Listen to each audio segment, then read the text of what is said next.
Hello and welcome everyone to Max Spartans. આજના વિડીયોમાં આપણે ડિસ્કસ કરીશું કે જીપીએસસી જે પ્રિલિમ્સ એક્ઝામ લે છે એમસીક્યુ બેઝડ, એમાં પણ ખાસ કરીને જે ટેકનિકલ જે કન્સર્ન સબ્જેક્ટની એક્ઝામ હોય છે એમાં અ, હવે 200 ક્વેશ્ચન એટેમ્પ કરવાના છે 120 મિનિટમાં. તો એ ઘણા એસ્પિરન્ટ માટે અઘરું થઈ ગયું છે. એમને એવું લાગે છે કે ટાઈમ છેલ્લે પ્રોપરલી બચતો નથી અને જેટલું મને આવડતું હતું, સબ્જેક્ટ નોલેજ હતું, એ પ્રમાણે એમસીક્યુ એટેમ્પ ના થયા. તો એ એ ધ્યાનમાં રાખીને આપણે ટાઈમ મેનેજમેન્ટ કઈ રીતે કરી શકાય, પ્લસ વધારેમાં વધારે એમસીક્યુ એક્યુરસી સાથે કઈ રીતે એટેમ્પ કરી શકાય, એ આજે આપણે આ વિડીયોમાં ડિસ્કસ કરીશું. દરેકનો પોતપોતાનો શું કહેવાય મેથડ અલગ અલગ હોય છે કે ભાઈ કોઈક કોઈક રીતે કરે, પણ હું જે મેથડ યુઝ કરું છું ટાઈમ મેનેજમેન્ટ માટે પ્લસ એક્યુરસી માટે, એ હું અહીંયા તમારી સાથે ડિસ્કસ કરીશ. તો સ્ટાર્ટ કરીએ. હા, સ્ટાર્ટ કરતાં પહેલાં આપણા મેક્સ સ્પાર્ટન્સના નામથી જ એક ટેલિગ્રામ ચેનલ બનાવી છે મેં, જેમાં મેં જે મારા ગેટ પ્રિપરેશન વખતે જેટલી પણ નોટ્સ બનાવી હતી, મારી હેન્ડ રિટન નોટ્સ દરેક સબ્જેક્ટની મિકેનિકલ એન્જિનિયરિંગના, એ ત્યાં મેં અપલોડ કરેલી છે. તો તમે એને ત્યાંથી એક્સેસ કરી શકો છો. પ્લસ તમારે કોઈ પણ કોમ્પિટિટિવ એક્ઝામ રિલેટેડ મિકેનિકલ એન્જિનિયરિંગની કંઈ પણ ગાઈડન્સ કે કોઈ પણ શું કહેવાય બીજું ડિસ્કશન કરવું હોય તો મારા વોટ્સએપ નંબર ઉપર તમે મને કોન્ટેક્ટ કરી શકો છો. ઓકે, ચાલો સ્ટાર્ટ કરીએ. પહેલું આવું થાય છે કેમ કે ટાઈમ મેનેજમેન્ટનો ક્વેશ્ચન કેમ આવે છે સૌથી પહેલાં, કારણ કે આપણી જોડે છે 200 ક્વેશ્ચન્સ અને એના માટે છે માત્ર 120 મિનિટ્સ. ઓકે, તો ઇફેક્ટિવલી તમે જો બબલ કરવાનો, આપણે જે ઓએમઆર શીટમાં ફિલ કરવાનો ટાઈમ છે એ 20 મિનિટ કાઢી નાખીએ, આમ તો 20 મિનિટ ઓછી કહેવાય, પણ એ બી કાઢી નાખીએ તો ઓન એન એવરેજ દરેક ક્વેશ્ચન માટે તમને માત્ર ને માત્ર અડધી મિનિટ મળે છે, 0.5 મિનિટ, મતલબ કે 30 સેકન્ડ્સ.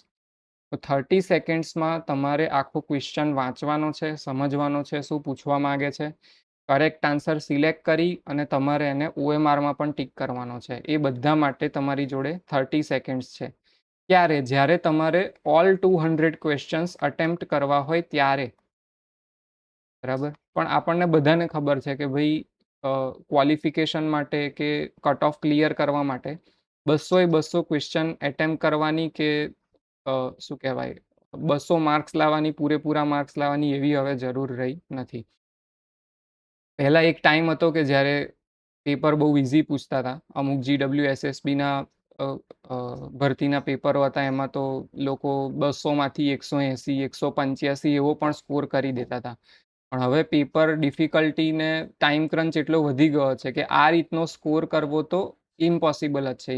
200માંથી 180, 85 આવે નહીં, અનટિલ એન્ડ અનલેસ બહુ જ ઇઝી પેપર બનાવી દેતો. પણ એવું હવે ચાન્સ દેખાતા નથી. તો આપણે પ્રિપેર કઈ રીતે રહેવાનું છે કે પેપર આપણું સારી ક્વોલિટીનું આવશે, સારા એમસીક્યુઝ પૂછાશે, મેચ ધ ફોલોઈંગ, મલ્ટિપલ સ્ટેટમેન્ટવાળા ક્વેશ્ચન આવશે, અસેર્શન રીઝન આવશે, ન્યુમેરિકલ્સ આવશે.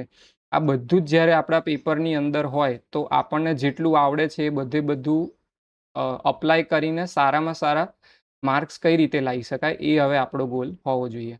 તો સૌથી પહેલાં આપણે ડિસ્કસ કરીશું કે પેપર કઈ રીતે એટેમ્પ કરી શકાય. આમાં અત્યારે હું તમને ખાલી મુદ્દા સમજાવી દઉં છું, પછી પ્રેક્ટિકલી એક પેપર તમને આખું તો સોલ્વ નહીં કરું, પણ અમુક ક્વેશ્ચન્સ હું તમને બતાવીશ કે ભાઈ સપોઝ પેપર આપણા હાથમાં આવ્યું તો હું અહીંયા જે તમને સલાહ આપું છું એ એકચ્યુઅલ પેપરમાં કઈ રીતે ઇમ્પ્લિમેન્ટ કરી શકાય. તો એન્ડ સુધી જોડાયેલા રહેજો. આના પછી આપણે એક એકચ્યુઅલ પેપર પણ સોલ્વ કરવા પર જઈશું. તો આપણે છે ને આખા પેપરને 3 રાઉન્ડમાં કવર કરવાનું થાય, બરાબર. આપણી જોડે જે 120 મિનિટ છે એની અંદર આપણે પેપર સોલ્વ કરવા માટેના 3 રાઉન્ડ કરીશું. એમાં સૌથી પહેલાં આવશે રાઉન્ડ 1, કે જેવું જ આપણા હાથમાં ક્વેશ્ચન પેપર આવ્યું આપણે પહેલા ક્વેશ્ચનથી જ સ્ટાર્ટ કરીશું. એવું નહીં કરીએ કે કોઈ પર્ટિક્યુલર સબ્જેક્ટ શોધવા જઈશું કે આ સબ્જેક્ટના ક્વેશ્ચન પહેલાં કરીએ પછી બીજા સબ્જેક્ટના, ના, એ રીતનું નહીં. ફર્સ્ટ ક્વેશ્ચનથી જ આપણે સ્ટાર્ટ કરીશું. કયા ક્વેશ્ચન આપણે સોલ્વ કરીશું? ઓલ ધ ઇઝી ક્વેશ્ચન્સ, જે વન લાઇનર છે કે ન્યુમેરિકલ પણ ઇઝી હોય છે ઘણીવાર, કે માત્ર 1-2 ગુણાકાર ભાગાકાર કરીને તરત જવાબ આવી જતો હોય, તો એવા ઇઝી ન્યુમેરિકલ્સ પણ હોય છે. સ્ટેટમેન્ટ બેઝ પણ આપણને તરત આવડી જાય એવા હોય છે ઘણીવાર. તો જેટલા પણ ઇઝી ક્વેશ્ચન છે અથવા તો જે આપણને આવડી રહ્યા છે ફટાફટ, એ આપણે સૌથી પહેલાં સોલ્વ કરીશું. Keep marking them parallelly in the OMR sheet. જેવો જ તમે એ ક્વેશ્ચનનો આન્સર આવી જાય એટલે પહેલાં ક્વેશ્ચન પેપરમાં ટિક કરવાનું અને સાથે તમારા OMR શીટમાં પણ એ જ બબલ ફિલ કરી દેવાનું, ABCD જે તમારો આન્સર હોય એ. આમાં શું થશે કે તમારી જોડે છેલ્લે પછી એવું ના થાય કે ટાઈમ ક્રંચમાં તમારે જે આવડતા હતા એ પણ OMRમાં શું કહેવાય બબલ આઉટ કરવાના રહી ગયા. તો જોડે OMR શીટમાં પણ ટિક કરી દઈશું. પછી આ મારી મેથડ છે, હું આ રીતે સોલ્વ કરું છું કોઈ બી પેપર મારી જોડે આવે ત્યારે. Only attempt question in which you are 100% sure. આપણું જે ફર્સ્ટ રાઉન્ડ છે એમાં માત્ર આપણે એવા જ ક્વેશ્ચન એટેમ્પ્ટ કરીશું કે જેમાં આપણને 100% શ્યોરિટી છે કે ભાઈ આન્સર તો આ જ આવે, એના સિવાય બીજું કંઈ આવી જ ના શકે. મતલબ કે આ રાઉન્ડ 1 વખતે આપણી એક્યુરેસી કેવી હોવી જોઈએ, ક્લોઝ ટુ 100%. એક પણ આન્સર આ રાઉન્ડમાં તો ખોટો થવો જોઈએ જ નહીં. Mark all the doubtful questions where you need time to make decision અથવા તો કેલ્ક્યુલેશન. ઘણા બધા ક્વેશ્ચન એવા હશે કે તમે કોઈ બે ઓપ્શન વચ્ચે કન્ફ્યુઝ હશો કે ભાઈ કયો સિલેક્ટ કરવું ખબર નથી પડતી, તમારે એના માટે થોડું વિચારવું પડે, અથવા તો કોઈ એવો ન્યુમેરિકલ હોય જેમાં વધારે પડતા કેલ્ક્યુલેશનની જરૂર છે. તો ફોર ટાઈમ બિંગ ભલે આવડે છે ખરું તમને, પણ ટાઈમ બિંગ એ છોડી દો. ક્યાં કે અઘરા ન્યુમેરિકલમાં અથવા તો ડિસિઝન કરવા બેસશો ને એમાં 1-2 મિનિટ એક ક્વેશ્ચનમાં જશે ને તો પાછળના જે ક્વેશ્ચન છે એ તમારે રહી જવાના ચાન્સ છે જે તમને ઇઝી છે ને આવડે એવા છે. એટલે એ ટાઈમે શું કરો, એને માર્ક કરી દેવાના રાઉન્ડ કરીને કે ભાઈ ચલો આ આપણે પાછળથી આવીને જોઈશું. નેક્સ્ટ રાઉન્ડ 1 આપણું કેટલો ટાઈમ ચાલવું જોઈએ?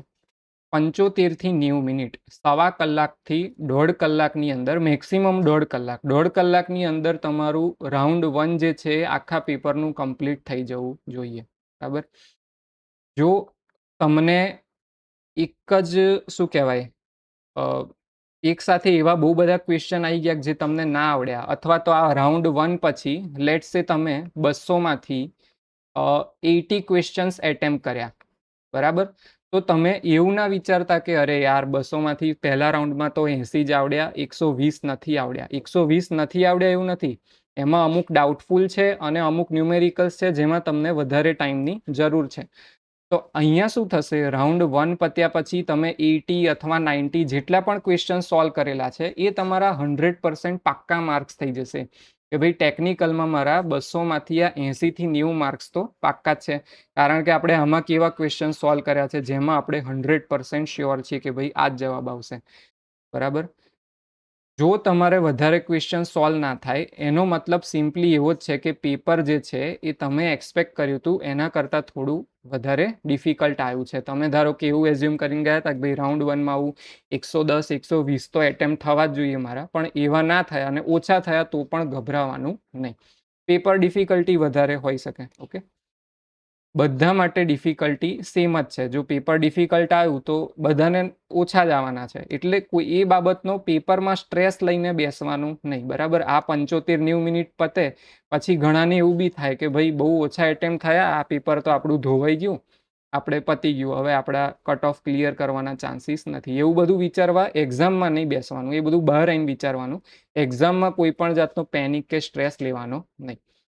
બીજું શું ધ્યાન રાખવાનું, કીપ માર્કિંગ ઈ option where you already don't know answer and will never be able to guess. ઘણા બધા ક્વેશ્ચન એવા હશે કે વાંચીને તમને ખબર પડશે કે આ તો કોઈ દિવસ બાપ જન્મારામ વાંચ્યું જ નહીં, આ ટર્મ શું લખી છે એ જ મને બધી નહીં ખબર.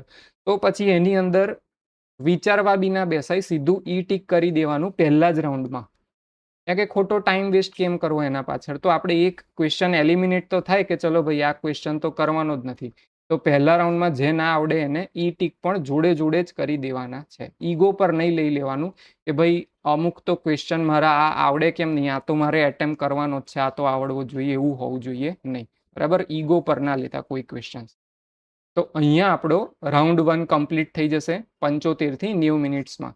તો શું ધ્યાન રાખવાનું છે એ બધું મેં અહીંયા તમને લિસ્ટ આઉટ કરીને આપ્યું. બરાબર. એક્ઝેક્ટલી કઈ રીતે આ પહેલી 75 થી 90 મિનિટ જ સૌથી વધારે ઇમ્પોર્ટન્ટ છે. આ જેટલી તમે સારી રીતે એક્ઝિક્યુટ કરશો એટલો તમારે વધારે સ્કોર થશે. રાઉન્ડ 2 હવે આપણું ક્યારે ચાલુ થશે, જ્યારે છેલ્લી 30 થી 45 મિનિટ બચી હોય અને આપણે બધા ઇઝી ક્વેશ્ચન 1 to 200 બધા જોઈ લીધા, આખું પેપર ગો થ્રુ કરી લીધું, પછી આપણો સ્ટાર્ટ થશે રાઉન્ડ 2. હવે એમાં કયા કયા ક્વેશ્ચન એટેમ્પ કરવાના છે, જેમાં તમે રાઉન્ડ કર્યું અને તમને કોઈ બે ઓપ્શન વચ્ચે કન્ફ્યુઝન છે, બરાબર, કે કાં તો આ હશે કાં તો આ હશે, બેમાંથી એક છે એટલું તો પાક્કું જ છે, પેલા બે તો નથી જ. તો એવા ક્વેશ્ચન તમારે એટેમ્પ કરવાના, બરાબર. એમાં બી તમારી રિસ્ક એપેટાઇટ પ્રમાણે, કારણ કે જે ખોટા પડશે એના સીધા -0.3ની ઇફેક્ટ તમારા સ્કોર ઉપર આવશે. પણ જેમાં તમે ખાલી બે જ ઓપ્શન વચ્ચે કન્ફ્યુઝ છો, ત્યાં તમારો રિસ્ક રિવોર્ડ રેશિયો જે છે એ હાઈ નહીં, લો છે. બરાબર, કે તમારું રિસ્ક ઓછું છે અને સામે રિવોર્ડ વધારે મળશે. તો એવા ક્વેશ્ચન એટેમ્પ કરવાના જ્યાં તમારે બે વચ્ચે ડિસિઝન લેવાનું છે, અથવા તો કયા શું સોલ્વ કરવાનું, ન્યુમેરિકલ સોલ્વ કરવાના જે લેન્ધી કેલ્ક્યુલેશન વાળા છે. તમને ફોર્મ્યુલા બધું ખબર હતી પહેલા રાઉન્ડમાં, કઈ રીતે સોલ્વ થાય એ પણ તમને ખબર છે, પણ ટાઈમ વેસ્ટ નહોતો કરવો એટલે આપણે રાઉન્ડ 1માં એ ન્યુમેરિકલ છોડી દીધા હતા. એ ન્યુમેરિકલ હવે ક્યાં કરવાના, રાઉન્ડ 2માં કરવાના, બરાબર. Leave all the doubtful questions where you are confused among 3 options. જ્યાં એક જ ઓપ્શન વિશે આઈડિયા છે કે ભાઈ આ ખોટો છે, બીજા બધા વિશે આઈડિયા નથી, તો એવામાં રિસ્ક લેવાનું નહીં, બરાબર. એમાં બહુ ઓછા ચાન્સ છે કે એવો આન્સર આપણો સાચો પડી જાય, તો બહુ એવી જગ્યાએ તુક્કા મારવાના નહીં. ઓકે, તો આ રીતે રાઉન્ડ 2 આપણું કમ્પ્લીટ કરીશું. એમાં ન્યુમેરિકલ અને જેમાં આપણે મેક્સિમમ બે ઓપ્શન વચ્ચે ડાઉટ હતો એવા MCQs એટેમ્પ કરીશું, શાંત મગજથી, શાંતિથી વિચારીને. ક્યાંક કોમન સેન્સ અથવા લોજિકથી બી થતું હોય તો એ બધું પણ આપણું આમાં થઈ જશે. આ થયો રાઉન્ડ 2. ફાઇનલ આવે રાઉન્ડ 3. રાઉન્ડ 3માં મેજર કામ શું છે આપણું, ઈ ટીક કરવું, બરાબર. છેલ્લી જ્યારે 5 થી 10 મિનિટ બચે ત્યારે આપણો રાઉન્ડ 3 ચાલુ થશે. એ શેના માટે રાખવાની, ઈ ઓપ્શન ટીક કરવા માટે, છેલ્લી 5 થી 10 મિનિટ. જો તમારે વધારે ઈ ટીક કરવાના બાકી હોય તો 10 મિનિટે જ ચાલુ કરી દેવાના. જો બહુ ઓછા ઈ ટીક કરવાના બાકી રહ્યા હોય તો 5 મિનિટ બાકી હોય ત્યારે પણ કરી શકો. એટલે મેં અહીં એક રેન્જ રાખી છે, 5 to 10 મિનિટ્સ. છેલ્લે બધું ઈ ટીક કરતા કરતા 2 થી 3 એવા ક્વેશ્ચન્સ હજી બાકી રાખો કે જેમાં તમે આઈધર વિચારીને જવાબ આપી શકશો અથવા તો થોડી કેલ્ક્યુલેશન કરીને લાસ્ટ 2-3 મિનિટ્સમાં આન્સર કરી શકશો. તો લેટ્સ સે તમારો 1 કલાક અને 58 મિનિટ્સ પતી ગયા છે એક્ઝામમાં, અને હવે તમે બધા ઓલમોસ્ટ ઈ ટીક કરી દીધા, તમારા 1 કે 2 ક્વેશ્ચન તમે બાકી રાખ્યા કે યાર થોડુંક લાસ્ટ ટ્રાય મારી લઉં જો આન્સર આવી જતો હોય તો, અને એ બી ના થાય તો ફાઇનલી બધામાં ઈ ટીક કરીને પેપર ક્લોઝ કરી દેવાનું. ઓકે, આમાં ગોલ શું છે આ રાઉન્ડ 3નો, કે આમાં આપણો એવા ક્વેશ્ચન ના રહી જવા જોઈએ કે આપણે ઈ પણ ટીક ના કરી શક્યા, not able to tick even ઈ ઓપ્શન ઓલ્સો. એનાથી સીધા 0.3 માર્ક્સ આપણા જતા રહેશે. ઓકે, તો આ થઈ ગયા રાઉન્ડ 1, 2 અને 3. રાઉન્ડ 1માં તો પહેલા સરસ સારી રીતે જેટલા પણ ઇઝી વન લાઇનર કે આપણને આવડતા હોય, ટુ ઇઝી નહીં, જે આપણને આવડતા હોય એ આમ તો ઓબ્વિયસલી ઇઝી જ છે, પણ જેટલા આપણને આવડતા હોય 100% શ્યોરિટી હોય એવા ક્વેશ્ચન્સ બધા પહેલા એટેમ્પ્ટ કરી લેવાના. એના પછી જ ડાઉટવાળા ક્વેશ્ચન જે માર્ક કરીને રાખ્યા છે એના ઉપર જવાનું. અને ફાઇનલી છેલ્લી 5 થી 10 મિનિટમાં સૌથી પહેલી પ્રાયોરિટી આપવાની કે ઈ ટીક કરી લેવાના બધામાં. આ થઈ ગયો ટાઈમ મેનેજમેન્ટ માટે, કે ભાઈ ટાઈમ આ રીતે મેનેજ આપણે કરવાનો છે. પહેલી 75 થી 90 મિનિટ, પછી બીજી 30 થી 45 મિનિટ અને ફાઇનલ 5 થી 10 મિનિટ. હવે એક્યુરેસી કઈ રીતે વધારી શકાય, પેલું તો ટાઈમ બાબતે થઈ ગયું. તો એક્યુરેસી માટે ઘણી બધી મિસ્ટેક ક્યાં થાય છે એ મેં મારા એક્સપિરિયન્સથી અને બીજાના એક્સપિરિયન્સથી નોટિસ કરી છે, અહીં ડિસ્કસ કરું છું. જુઓ, ઘણા લોકો છે ને એન્ટાયર ક્વેશ્ચન પ્રોપરલી ને કામની રીડ નહીં કરે, શાંતિથી નહીં વાંચે. એમાં શું થશે, તમે આખો 2 લાઇનનો ક્વેશ્ચન છે એમાં તમે અમુક કીવર્ડ જોયા ને ધાડ દઈને ઓપ્શન ટિક કરી દેશે, પ્રોપરલી એમાં અમુક બીજો કીવર્ડ હશે ને મિસ થઈ જશે, મિસિંગ ઇમ્પોર્ટન્ટ વર્ડ્સ, બરાબર. અથવા તો મિસઅન્ડરસ્ટેન્ડિંગ ધ ક્વેશ્ચન કંઈક અલગ કહેવા માંગતો તો ઉતાવળમાં સમજી ગયા કંઈ અને કંઈ બી ઠોકી દીધું, બરાબર. તો શાંતિથી વાંચવાનો છે અને ફોકસથી વાંચવાનો છે દરેક ક્વેશ્ચનને. એવું નહીં કે ભાઈ હળબડાટીમાં ફટાફટ કરવાનું.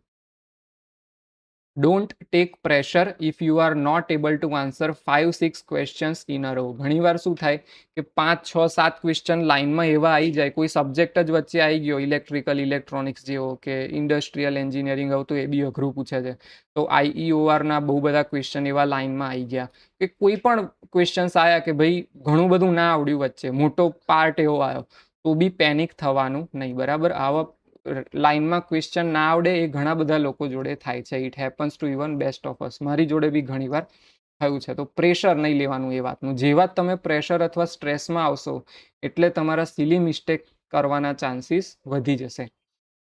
બીજું, read units carefully before calculation. ઘણીવાર છે ને ડાયામીટર રેડિયસ આપેલી હોય, ફોર્મ્યુલામાં ડાયામીટર મૂકવાનો હોય, ઉતાવળમાં સીધી રેડિયસ જ મૂકી દઈએ, એવું બી થાય. અથવા તો આપેલું હોય, મીટરમાં કન્વર્ટ કરવાનું રહી જાય.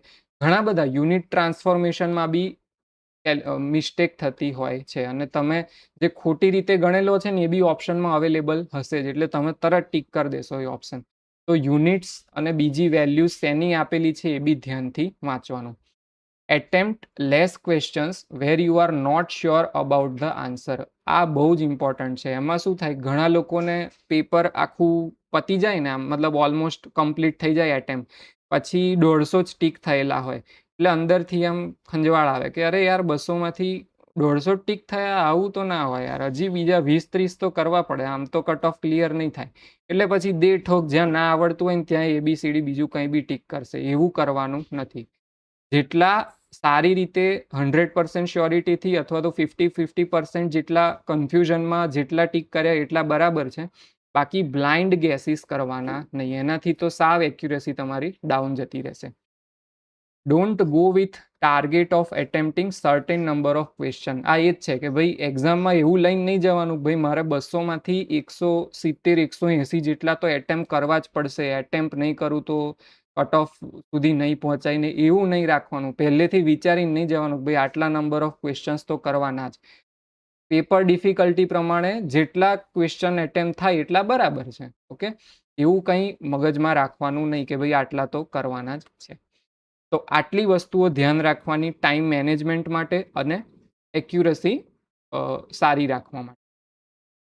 હવે હું તમને એક એક્ઝામ્પલ કરાવું કે ભાઈ સપોઝ કોઈ ક્વેશ્ચન પેપર તમારા હાથમાં આવે, આજે હમણાં મે મહિનામાં લેવાઈ એક્ઝામ, એનું પેપર અત્યારે મેં આ લીધું છે, બરાબર. તો આપણે ફર્સ્ટ ક્વેશ્ચનથી સ્ટાર્ટ કરીએ કે for the isothermal expansion of an ideal gas in piston cylinder system, the net heat supplied during the process is equal to net work. એકદમ સાચી વાત છે કે ભાઈ નેટ હીટ જે સપ્લાય કરી છે નેટવર્ક જેટલી જ હશે, કેમ કે આઇસોથર્મલ પ્રોસેસ છે. તો નીચેનામાંથી કયા કયા સ્ટેટમેન્ટ સાચા છે? સૌથી પહેલા છે process is possible. Yes. Not possible વાળા તો ઓપ્શન ગયા જ પહેલેથી કે ભાઈ પોસિબલ તો છે જ પ્રોસેસ, પણ ડીમાં શું આપેલું છે? It violate second law of thermodynamics. આ બી ખોટું છે, બરાબર. Second law of thermodynamics violate થતો નથી, તો આન્સર વિલ બી એ. એ રીતે નીચે ગયા. જુઓ, આ ક્વેશ્ચન સારી રીતે વાંચવામાં અને દરેક ઓપ્શનને એનાલાઇઝ કરવામાં 30 સેકન્ડ્સ જેવું લાગશે, પ્લસ આન્સર આવી ગયા પછી OMRમાં ટીક કરવામાં બીજી 10 સેકન્ડ, એમ કરીને તમારે ઓન એન એવરેજ 40 સેકન્ડમાં એક ક્વેશ્ચન જે છે જે તમને આવડે છે એ એટેમ્પ્ટ થઈ જશે. એવી જ રીતે ફરી સેકન્ડ ક્વેશ્ચન પર જઈએ કે પોઈન્ટ ફંક્શન અને પાથ ફંક્શન માંથી માટે નીચે કયું સાચું છે? સીધું મતલબ કયું સાચું છે? Property whose differential is exact and independent of path followed, correct. Heat and work are path function, hence have inexact differential, સાચું છે. The cyclic integral of point function is non zero, આ ખોટું છે. Path function depends only on the initial and final state, કે ભાઈ path function છે only finals ને initial પર ડિપેન્ડ કરે, આ ખોટું છે. તો આન્સર શું થઈ જશે આપણો? 1 and 2 ઓનલી, બરાબર. Next, which of the following statements about an open system is incorrect? તો આ રીતે વન બાય વન તમે બધું વાંચતા જશો. ઇઝી ક્વેશ્ચન્સ આપણે એટેમ્પ કરવાના છે. જુઓ, હવે વચ્ચે આ 5 નંબરનો ક્વેશ્ચન આવ્યો. હવે આમાં બહુ બધી ન્યુમેરિકલ વેલ્યુઝ આપેલી છે અને ઓપ્શન્સ પણ બહુ અટપટા છે. તો આમાં આ જોઈને જ ખબર પડે કે ભાઈ કેલ્ક્યુલેશન હેવી કરવું પડે એવું છે. તો હમણાં આ 5 નંબર આવા ટાઈપના ન્યુમેરિકલમાં ટાઈમ બગાડવાનો નહીં. એને આ રીતે રાઉન્ડ કરીને, ભલે આપણને આવડે છે, કરવો હોય તો હમણાં કરી દઈએ કે ભાઈ એન્થાલ્પીનો ડિફરન્સ શોધીને એને માસ જોડ મલ્ટીપ્લાય કરીશું એટલે આન્સર આવી જશે, એ આપણને ખબર છે. પણ હમણાં આ એટેમ્પ કરવાનો નહીં, કારણ કે આમાં ટાઈમ 1-1.5 મિનિટ જેટલો જતો રહેશે. તો હાલ પૂરતો આને છોડી દેવાનો, સીધો નેક્સ્ટ કે ભાઈ ક્લોસિયસ ઇનઇક્વાલિટી ફલાણું. હવે જુઓ, આમાં આ તમને ડાઉટ હોઈ શકે કે ભાઈ આમાં શું કહેવા માંગે છે ને ખબર પડતી નથી, કોઈ બે ઓપ્શન વચ્ચે તમને કન્ફ્યુઝન છે. તો આને બી ટીક કરી દેવાનો, ભાઈ આમાં બી અને સી વચ્ચે કન્ફ્યુઝન છે, હું પાછો આવીને જોઈશ. પછી 7 નંબર ફરીથી આ આવડે એવો છે, અમુક આવડે એવા છે. ફરીથી જુઓ 9 નંબરનો ક્વેશ્ચન આવ્યો, આમાં હવે વધારે પડતું કેલ્ક્યુલેશન છે, રાઉન્ડ કરો આગળ વધો. બરાબર, આમાં બી લેન્ધી કેલ્ક્યુલેશન છે, રાઉન્ડ કરો આગળ વધો. ડીઝલ સાયકલ કન્સિસ્ટ ઓફ, આમાં ટીક કરીને આવડી જશે, આ બી આવડી જશે, આ બી આવડી જશે, આ બી થઈ જાય. બરાબર, અહીંયા જુઓ, હવે અહીંયા છે ને સિમ્પલ કેલ્ક્યુલેશન છે, આને છોડવાનો નહીં. આમાં શું પૂછ્યું છે? Simple thermal conductivity.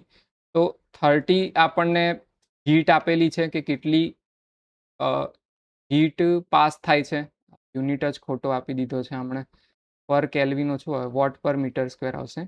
અને 10 સેન્ટીમીટર થીક વોલ છે, મતલબ કે 0.1 અને ટેમ્પરેચર ડિફરન્સ આપી દીધો છે 10. તો આપણને શોધવાનું કે છે થર્મલ કન્ડક્ટિવિટી કે. તો આમાં ફાઇનલી 0.1 ને મલ્ટીપ્લાય કરો તો 3 ડિવાઇડેડ બાય હજી 10 થશે, એટલે 0.3 આન્સર આવશે. થર્મલ કન્ડક્ટિવિટી 0.3 આવી ગઈ, આગળ વધો.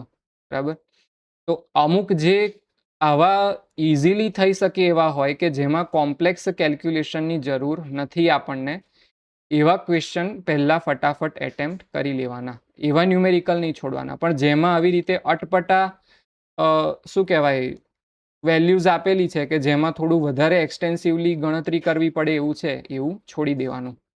બરાબર, ધીમે ધીમે આગળ વધતા જવાનું. ધારો કે ફોર એક્ઝામ્પલ આ 17 નંબરનો ક્વેશ્ચન છે, તમને ખબર છે કે મને આ શિલ્ડવાળો કોન્સેપ્ટ મારો વીક છે, આ મને ટ્રાય કરીશ તો બી નહીં આવડે, તો આમાં સીધો OMRમાં ઈ ટીક કરી જ દેવાનો. એવું નહીં વિચારવાનું કે ના આના વિશે બી છેલ્લે હજી વિચારવા બેસીશું, એક ટ્રાય મારવા. ભાઈ ખબર જ છે કે શિલ્ડવાળો કોન્સેપ્ટ પ્રોપર ભણ્યા નહોતા અને નથી આવડે એવો, તો પછી છોડી જ દેવાનો અને પહેલા રાઉન્ડમાં જ આને ઈ ટીક કરીને આગળ વધવાનું. બરાબર, ક્યાં કે આવું કેમ કહું છું, ક્યાં કે જેટલા તમારા આ રાઉન્ડ કરેલા ઓછા હશે ને એટલું તમે ઓછું પેનિક કરશો. બરાબર, નહીતર 30-45 મિનિટ બચી છે અને તમે જોશો કે મેં 80 ક્વેશ્ચન રાઉન્ડ કરેલા છે રિવિઝિટ કરવા માટે, તો પછી તમારાથી એ હેન્ડલ થશે નહીં. બરાબર, એટલે હું કહું છું કે જે ક્વેશ્ચનનો આન્સર તમને પહેલેથી ખબર જ છે કે આવડતું જ નથી, ના ગમે એટલો ટ્રાય કરીશ તોય નહીં આવડે, તો એને જોડે જોડે ઈ ટીક કરી દેવાનો. ઓકે, ધારો કે આ ટાઈપનો બી ક્વેશ્ચન છે 19 નંબરનો, આ નથી આવડતો, તો જોડે જોડે જે ક્વેશ્ચનમાં ખબર જ છે કે આમાં ગેસ મરાય એવું નથી, આનું ધારો કે મને કોરિલેશન નથી આવડતું, તો આને ઈ ટીક કરી જ દેવાનો, આને રાઉન્ડ કરવાનો નહીં. સોરી, રાઉન્ડ કરી દીધું. હા, અહીંયા ઈ મૂકી જ દેવાનું OMRમાં, ભાઈ એક્સપ્રેશન યાદ જ નથી ઇફેક્ટિવનેસ NTU વચ્ચેના, તો પછી કન્ડેન્સર હોય કે કાઉન્ટર ફ્લુઇડ એક્સચેન્જર હોય, ગમે તે હોય, મને આનું યાદ આવવાનું નથી, આનામાં ખોટું રિસ્ક લેવું નથી, તો સીધો ઈ ટીક મારી દેવાનો. તો 3 વસ્તુ છે કે જે તમને તરત આવડી જાય એવા છે એને ટીક કરી દો, જે તમને બિલકુલ નથી આવડતા એને બી ટીક કરી દો, ઈ મારી દો, અને જેમાં તમને આવડે એવા છે પણ તમને લાગે છે કે મને થોડોક ટાઈમ વધારે લાગે એવું છે, તો એને પાછળ માટે રહેવા દો. તો આવા ન્યુમેરિકલ છે, અથવા તો મલ્ટિપલ સ્ટેટમેન્ટ ક્વેશ્ચન બી ઘણા બધા હોઈ શકે કે ભાઈ અમુક વસ્તુ હું ડિટેલમાં વાંચીશ પછી મને આવડશે, આમાં કન્ફ્યુઝન છે ઘણામાં, તો એ રીતનું આપણે પાછળ રાખવાનું. ઓકે, પછી આવા ઇલેક્ટ્રોનિક્સના બી આવા ધારો કે બહુ ટિપિકલ વેલ્યુઝ આપેલી છે ટ્રાન્સફોર્મરની, આપણને ખબર જ છે કે હું ગમે એટલું કરીશ તો આવી બધી એફિશિયન્સી મને શોધતા આવડતી ન હોય ટ્રાન્સફોર્મરની, ત્યાં ઈક માર દેવાનો, એની પછી રાહ નહીં જોવાની કે અરે યાર ફરી આવીશું, ચલો હમણાં નથી કરવો. અહીંયા રાઉન્ડ કરવાનો નહીં, અહીંયા રાઉન્ડ ખાલી એટલા જ ક્વેશ્ચનમાં થવું જોઈએ જેમાં તમને ટાઈમ આપવામાં આવે એક્સ્ટ્રા, તો તમે સોલ્વ કરી શકો, અથવા તો બેમાંથી એક વચ્ચે ગેસ કરવાનું છે એનો. ક્લિયર? જુઓ, આવો ન્યુમેરિકલ આવે, ધારો કે પ્રેશર ઇન્ક્રીઝ ઓફ 100 ન્યૂટન પર સેન્ટીમીટર સ્ક્વેર, એનાથી શું થાય છે 0.1 જેટલી એની ડેન્સિટી ઇન્ક્રીઝ થાય છે, તો એનો બલ્ક મોડ્યુલસ શોધો. બરાબર, તો આનો સિમ્પલ ફોર્મ્યુલા છે કે ભાઈ bulk modulus equal to change in pressure divided by change in, યાર આમાં નહીં ફાવતું, ટૂંકમાં ઇઝી છે આ તો, ઉપર નીચે તરત છેદ ઉડાડીને તરત આન્સર આવી શકે એવો છે, તો આવો ક્વેશ્ચન છોડવાનો નહીં. ઓકે, ફોર એક્ઝામ્પલ આ છે કે 2 લિટર ઓઇલનું 16 ન્યૂટન વજન છે અને ડેન્સિટી આપેલી છે, તો આપણને શું કીધું છે, સ્પેસિફિક ગ્રેવિટી શોધવાનું કીધું છે, મતલબ કે મતલબ એની રિલેટિવ ડેન્સિટી શોધવાનું કહે છે આપણને. તો અમુક ક્વેશ્ચન જો તમે ફટાફટ કરી શકતા હો તો કરી દેવાનું, નહીતર છોડી દેવાના. ઓકે, આ રીતે આખું ક્વેશ્ચન પેપર એટેમ્પ્ટ કરશો તો તમને શું કહેવાય, એક્યુરસી સારામાં સારી જળવાઈ રહેશે ને જેટલા ક્વેશ્ચન આવડે છે એટલા બધા એટેમ્પ્ટ કરી શકશો સારી રીતે, સૌથી વધારેમાં વધારે. સ્ટાર્ટિંગમાં બધું સોલ્વ કરવા બેસશો તો પછી એવું થશે કે છેલ્લી 15 મિનિટ બચી છે અને 50 ક્વેશ્ચન બાકી છે, એમાંથી 50માંથી 25 તો એવા હતા જે ઇઝીલી આવડે એવા હતા, પણ ટાઈમ બાકી ના રહ્યો એટલે છૂટી ગયા. તો એવું થવું જોઈએ નહીં. ઓકે, તો આ સેશનમાં આટલું જ હતું. આના સિવાય બી તમને કોઈ ડાઉટ હોય તો તમે મને ટેલિગ્રામમાં પૂછી શકો છો અથવા તો કોમેન્ટ સેક્શનમાં લખી દેજો, હું રિપ્લાય આપી દઈશ. ઓકે, ચલો ફરી મળીએ એક નવા વિડીયો સાથે. ત્યાં સુધી જય હિન્દ, જય ભારત.